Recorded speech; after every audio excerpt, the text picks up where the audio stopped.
to see the kids play. I want to see the kids play.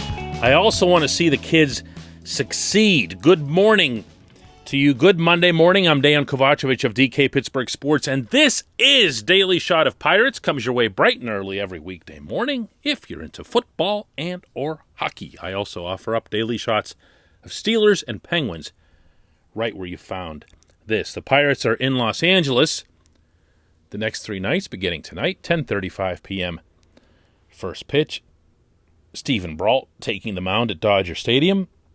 The Pirates lost yesterday at home to the Brewers by a 2-1 count. They have lost so often of late. I mean, it's gotten to the point where even having a 14-4 romp over a first-place opponent, the way the Pirates were able to enjoy with that Game 1 of the doubleheader Saturday, just gets buried, like instantly. Other than that game, if you take that out, and you don't, to be fair, it existed, it was a real thing. But if you take it out, the Pirates have lost 10 in a row and have scored a total of 19 runs. So they scored almost as many runs in that one afternoon, in half of that doubleheader, a 7-inning game, than they had in these other 10 losses that surround it. It's not going well. Yesterday, it went especially poorly for young Rodolfo Castro. Went 0 for 4, struck out all 4 times up, golden sombrero, and had 2 throwing errors, each of which led to one of Milwaukee's 2 runs, which were enough to win the game. These are the kinds of events that can kind of raise your antenna a little bit about a player, where you're not worried about their future, you're not worried about their potential, but you do and you should legitimately think about what impact it could have on stunting or slowing any progress.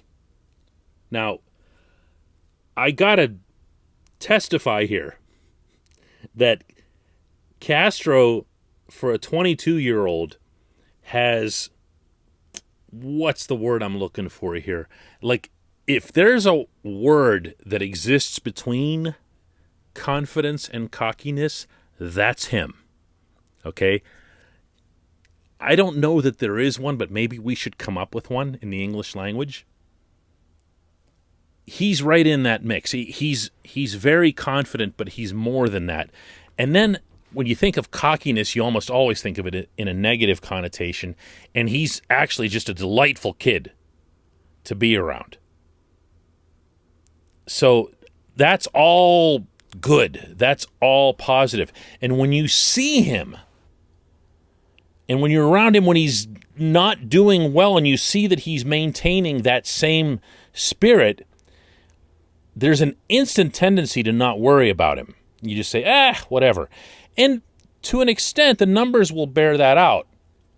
Before this game yesterday, he had 6 hits spread out over his previous 8 games. Including a couple of doubles in there, some pop. He smoked a ball Saturday in that blowout, 111 miles an hour. So he's still doing his thing, and he's still making heads-up defensive plays. Occasionally there will be a physical mistake, but you see that there's an awareness and a sense of not just responsibility, but also knowing what to do in unusual situations. And this despite his having played at a couple of different spots since being promoted. All of that gives you comfort, but you still got to be careful. You got to be careful. Because he is only 22 years old, and there's a difference between a bad day or even a bad week and then something that's more prolonged. Mitch Keller is probably the best example, or the worst example, depending on how you'd care to word it, on the Pirates roster. You look at Keller and you see that right off the bat, when he was called up and had all these high hopes and number 7 prospect in all of baseball, Pirates top prospect, Pirates next guy who's going to make you forget about Tyler Glass now and everything else. That wasn't even coming from within the organization. That was coming from independent publications. Keller was supposed to be the thing. He comes up, first game in Cincinnati, just gives up all kinds of hits. And yeah, they were unlucky, some of them, and you could see that he still maintained his poise and he still was trying to be the best version of himself.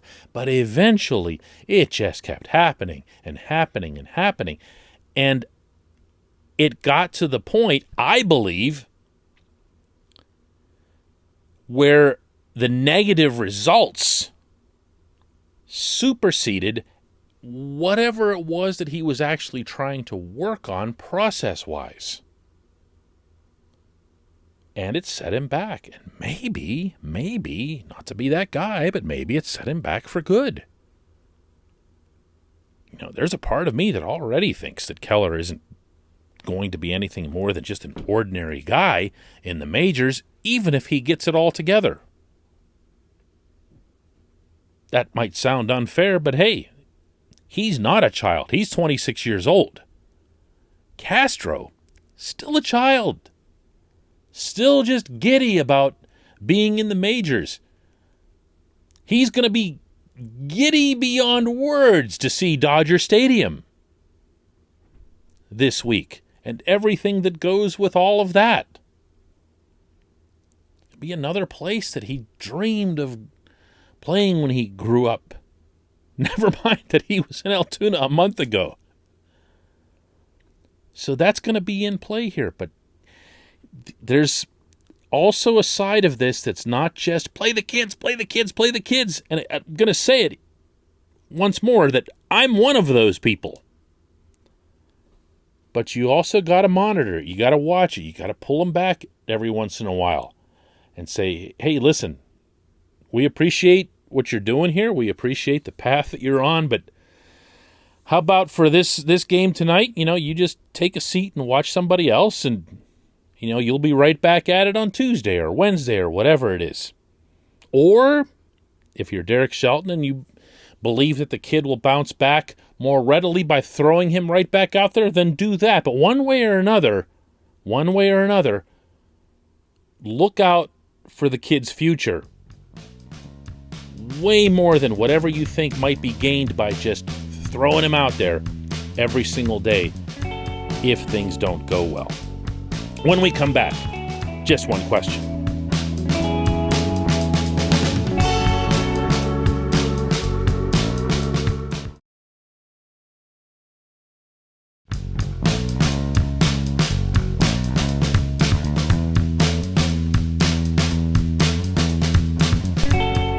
Back, it's time for Just One Question that always comes to you on this program, courtesy of North Shore Tavern, directly across Federal Street from PNC Park, home of Steak on a Stone. It's also, at least to my limited knowledge, the planet's only sports bar completely dedicated to the Pirates. Nothing but baseball fare, Pittsburgh baseball fare, front to back. Great place to watch a game, including when the team is on the road, as they're about to be this week. Our question comes from Paul Sapienza, who asks, why doesn't Major League Baseball have a salary cap if the cap is the tide that raises all boats? Money does buy wins, and aside from the occasional outlier, a majority of owners have no chance. So why hasn't that supermajority voted as a block to make it happen? Paul, it's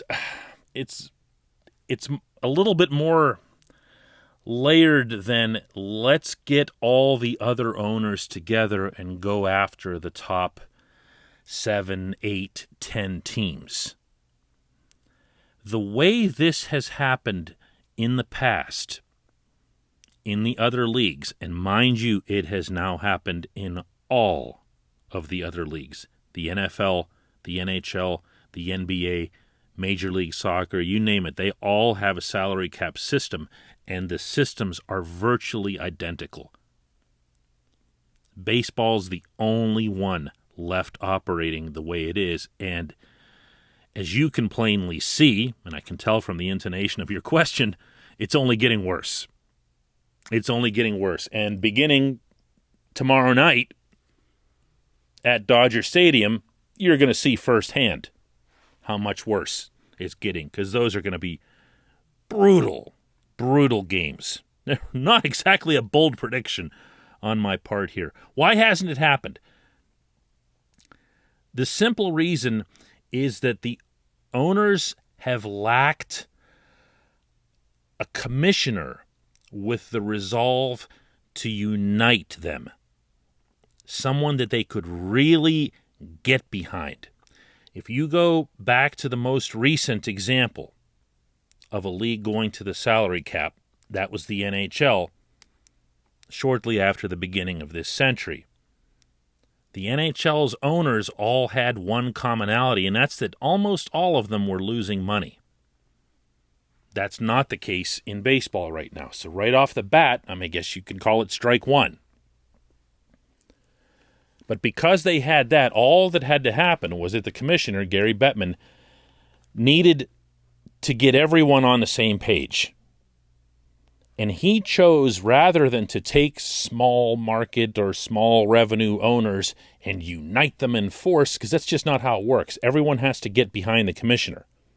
And the commissioner gets everyone on board. And what Bettman did was he went to the owners of the biggest revenue franchises, New York, Detroit, Montreal, Toronto, Chicago, Boston, and said to them, "Gentlemen, if you do this, I'm going to make your franchises more money than they've ever made." He appealed to their greed. One of the things that makes me laugh is when I hear someone say, "Why would the Yankees and Dodgers ever go along with this?" You know why?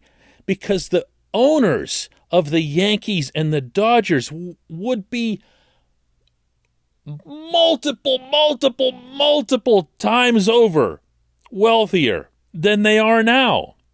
And if you think there's ever a limit to this sort of thing, you don't know the behavior that leads you to becoming that wealthy in the first place. Bettman did this.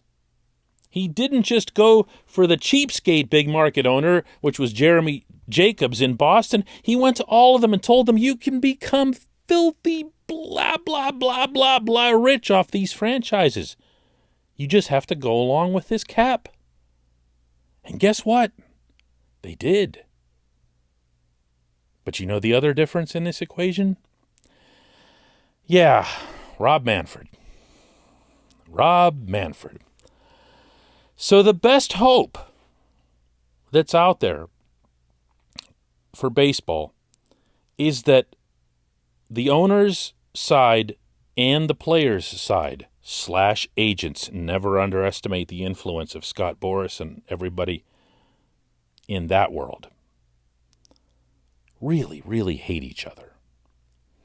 And if this thing gets to the point where there's a lot of finger pointing and accusations and nastiness, which is where it was getting, remember, at the peak of the pandemic early on, that's when you could see resolve form. That's when you could see resolve form with or without any leadership from Manfred. Last summer, we already started hearing peeps about this from the Cubs, from the Diamondbacks, teams that aren't exactly based in smaller markets. Those are two of the top 5 in the United States, Chicago and Phoenix. And they were saying things like, maybe we should be trying what other leagues are doing. That's what you need. That's what you need. I'm holding out hope for it, my brother. I am. I appreciate the question. We'll have another Daily Shot of Pirates tomorrow.